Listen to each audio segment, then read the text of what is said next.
Ramdam ang epekto ng pinsalang dulot ng mga nagdaang bagyo at hangin habagat sa mga taniman. Sa ilang pamilihan dito sa Metro Manila, tumaas na ang presyo ng ilang gulay. Nagbabala naman ang Department of Agriculture sa mga mananamantala sa presyo. May unang balita si Von Aquino. Pakbet sana ang gustong lutuin ni Adori para sa pamilya. Pero ang nabibili pa lang niya, kalabasa. Nahihirapan din ako eh. Bakit po? Sa pag-budget. Opo, minsan, ano na lang. Yung imbis na lima dapat yung bibilhin mo, ano na lang, 2 o 3. Yun lang pong mabibili. Lalo po ngayong lagi pong umuulan.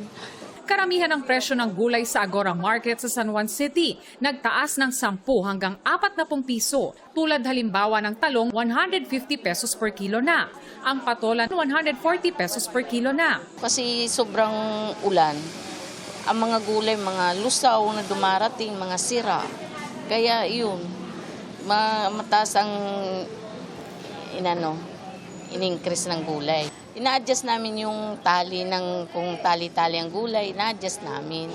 Tapos, pag per kilo naman, pinapatungan namin, hindi naman malaki ang patong kasi siyempre, kawawa naman ang mga mamimili. Inasahan na ito ng Department of Agriculture, lalo sa mga gulay mula Nueva Ecija at Bulacan na naapektuhan ng mga bagyo at habagat. Hindi naman anya malaki ang pinsala sa mga gulayan pero sadyang madali silang masira. Dito sa Region 4A, about 8 million. So naapektuhan din yung Batangas at Cavite natin na taniman ng mga gulay. Pero hindi pa to ganun kalaki compared dun sa inaasahan natin. Wala namang paggalaw sa presyo ng bigas sa Agora Market. Hindi rin gumalaw ang presyo ng manok. Sabi ng DA, palay man ang may pinakamalaking naitalang pinsala. Mas malaki pa rin anila ang 5,700 hectares na pwedeng makarecover. Ibig sabihin, bagamat may mga ganitong damages, ay pwede pa itong maisalba.